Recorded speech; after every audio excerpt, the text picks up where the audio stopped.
दोस्तों आपको बताते चले कि ये दुनिया का इकलौता ऐसा शहर है जिसको तीनों ही इब्राहिमी मजहबों यानी कि यहूदियों और ईसाइयों के साथ साथ मुसलमानों में भी हद से ज्यादा मुकद्दस माना जाता है। यहूदी मजहब के मुताबिक हमारी दुनिया की शुरुआत इसी शहर से हुई थी। साथ ही साथ इब्राहिम अलैहिस्सलाम ने अपने बेटे की कुर्बानी की तैयारी भी इसी शहर से शुरू की थी। इतना ही नहीं, इसी शहर में वो दीवार भी मौजूद है जिसको यहूदी मजहब में सबसे ज्यादा पवित्र जगह माना जाता है। ये वही दीवार है जिसको वेस्टर्न वॉल कहते हैं और ये दीवार गिरिया के नाम से भी जानी जाती है।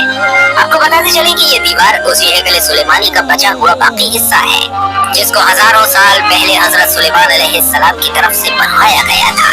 दोस्तों वही ईसाइयों का मानना है कि इसी शहर में हजरत ईसा अलैहिस्सलाम की पैदाइश की जगह मौजूद है, बल्कि यही वो शहर था जहाँ पर ईसा अलैहिस्सलाम को सूली पर भी चढ़ाया गया था।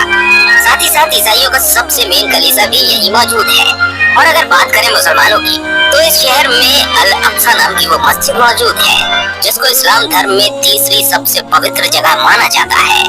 यानी मक्का मदीना के बाद मुसलमान अगर सबसे ज्यादा अहमियत किसी जगह को देते हैं तो वो यही जगह है। इसके अलावा मुसलमानों के लिए ये शहर क़िबला अव्वल भी है क्योंकि काबे से पहले मुसलमान इसी शहर की तरफ मुंह करके नमाज पढ़ा करते थे। दोस्तों हमारे आखिरी पैगंबर यानी हजरत मोहम्मद सल्लल्लाहु अलैहि वसल्लम ने जब मेराज का सफर किया था तो यही वो शहर था जहाँ अल अक्सा के अंदर पैगंबर हजरत मोहम्मद सल्लल्लाहु अलैहि वसल्लम ने सभी नबियों की इमामत की थी।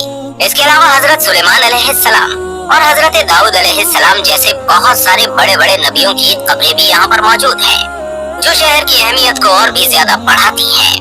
दोस्तों शायद यही वजह थी कि हिस्ट्री में इस शहर को हासिल करने के लिए मुसलमान और ईसाइयों के बीच एक के बाद एक जंगें होती रही। मुसलमानों और ईसाइयों की ये जंग कई सदियों तक चलती रही थी। दोस्तों आप जानते हैं आखिर इस शहर की शुरुआत कैसे हुई। आज से तकरीबन 7000 साल पहले भी इस शहर के अंदर इंसानी आबादी हुआ करती थी, जो इस शहर को पुराने शहरों में से एक शहर बनाती है। इस शहर को सबसे पहले हजरत दाऊद अलैहिस्सलाम ने फतह किया था। ये वही दाऊद अलैहिस्सलाम है जिन्हें यहूदी और ईसाई धर्म में डेविड के नाम से जाना जाता है। दाऊद अलैहिस्सलाम ने इस शहर को फतह करने के बाद इसको अपनी सल्तनत की राजधानी बनाया। हजरत दाऊद अलैहिस्सलाम ने इस इलाके पर तकरीबन 33 साल तक हुकूमत की थी। उसके बाद उनकी ये हुकूमत उनके बेटे हजरत सुलेमान अलैहिस्सलाम के पास चली गई। ये वही हजरत सुलेमान अलैहिस्सलाम है जिनको सुलेमान के नाम से भी जाना जाता है।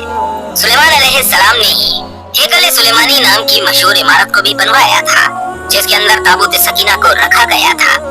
दोस्तों ताबूत सकीना हद से ज्यादा खास हुआ करता था। इस संदूक के अंदर पुराने गुजरे हुए नबियों के तबर्रुकात रखे हुए थे। दोस्तों हजरत सुलेमान अलैहिस्सलाम के चले जाने के बाद इस शहर में बहुत सारे उतार चढ़ाव आते रहे। इसके बाद 598 BC में यानी कि हजरत ईसा अलैहिस्सलाम से भी तकरीबन 600 साल पहले बाबुल के बख्त नसर नाम के एक जालिम बादशाह ने इन लोगों के ऊपर हमला कर दिया। यरूशलेम शहर पर हमला करने वाले बख्त नसर ने न सिर्फ इस शहर को पूरी तरह से बर्बाद कर दिया बल्कि हजारों बनी इसराइलियों को मौत के घाट उतार दिया और इससे कहीं ज्यादा यहूदियों को गुलाम बनाकर वो अपने साथ बाबुल में लेकर चला गया। शहर की इस तबाही में हैकल सुलेमानी नाम की वो मशहूर इमारत भी पूरी तरह से बर्बाद हो गई थी और इस इमारत के अंदर मौजूद ताबूत सकीना नाम का वो मुक़द्दस संदूक तो ऐसे गायब हो गया कि उसका आज तक किसी को भी पता नहीं चल सका है।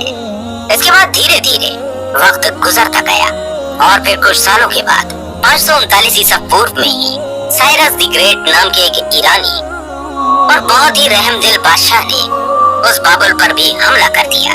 साइरस द ग्रेट ने न सिर्फ बाबुल को फतह किया बल्कि साथ ही साथ इन सभी गुलाम यहूदियों को भी आजाद करके इनको अपने वतन जाने की इजाजत दी थी। ये लोग न सिर्फ अपने वतन में वापस हुए बल्कि इन्होंने साइरस द ग्रेट की मदद से उस मशहूर इमारत को फिर से बनवा लिया जिसको हैकल सुलेमानी के नाम से जाना जाता था।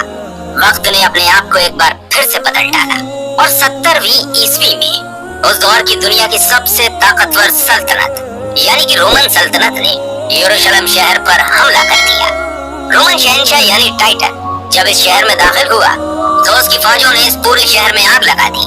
साथ ही साथ हैकल सुलेमानी नाम की उस इमारत को भी पूरी तरह से फिर से बर्बाद कर दिया।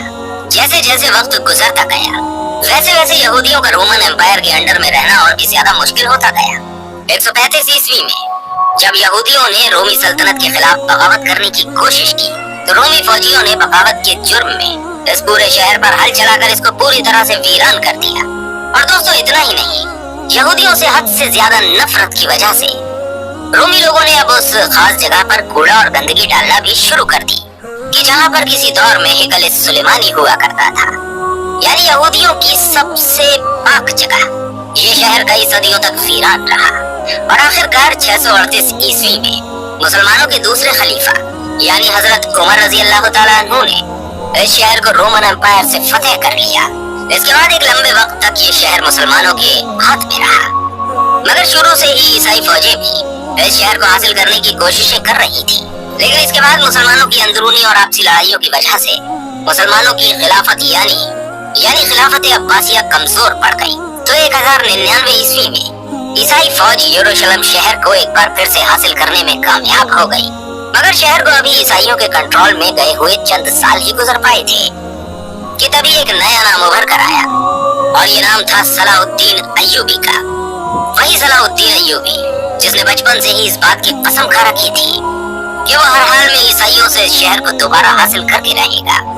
यही वजह है कि सलाहुद्दीन अय्यूबी ने शुरू से ही इस शहर को हासिल करने की कोशिशें शुरू कर दी थी और आखिरकार 1187 में यानी 100 साल से पहले ही एक बार फिर से ये शहर मुसलमानों के हाथ में आ गया, यानी सलाहुद्दीन अय्यूबी ने इस शहर को फतेह कर लिया था। इसके बाद भी इस शहर को हासिल करने के लिए ईसाइयों और मुसलमानों के बीच कई सारी लड़ाइयाँ हुई, मगर लाख कोशिशों के बावजूद भी 1517 में इस शहर को सल्तनत उस्मानिया के ताकतवर सुल्तानों में से एक सुल्तान सलीम अव्वल ने फतेह करके अपनी सल्तनत में मिला लिया। 1517 से लेकर 1917 तक ये शहर सल्तनत उस्मानिया का हिस्सा रहा। इस दौर में सल्तनत उस्मानिया ने इस शहर को पूरी तरह बदल दिया था। सल्तनत उस्मानिया के दौर में ही यहूदियों ने इस शहर में आकर अपनी अलग अलग रियासतें बनाने की प्लानिंग शुरू कर दी, लेकिन सल्तनत उस्मानिया के आखिरी सुल्तान अब्दुल हमीद सानी उनकी इस कोशिशों को अच्छे से समझ गए थे, इसलिए उनके दौर में यहूदियों की सारी कोशिशें नाकाम हो गई। अब्दुल हमीद सानी के बाद सल्तनत उस्मानिया बहुत कमजोर पड़ गई और 1917 में ब्रिटिश एम्पायर ने सल्तनत उस्मानिया पर कब्जा कर लिया, जिसके बाद बहुत वक्त तक ये इलाका ब्रिटिश एम्पायर के अंडर में रहा। यही वो दौर था जिसमें जगह जगह से यहूदियों को बुलाकर फिलिस्तीन में जमा करना शुरू कर दिया गया। इसके बाद सबसे पहले 1947 में यूनाइटेड नेशन ने वो मंजूरी दे दी, जिसमें ये आधा यहूदियों को दिया जाना था और आधा फिलिस्तीनियों को। जिसके बाद 1948 में इसराइल देश का भी ऐलान कर दिया गया और इस ऐलान के बाद फिलिस्तीन के साथ साथ यरूशलेम को भी 2 टुकड़ों में बांट दिया गया। तो दोस्तों ये थी बैतुल मुक़द्दस यानी यरूशलेम की पूरी कहानी। उम्मीद करते हैं आपको ये वीडियो पसंद आई होगी। इसी तरह की और वीडियो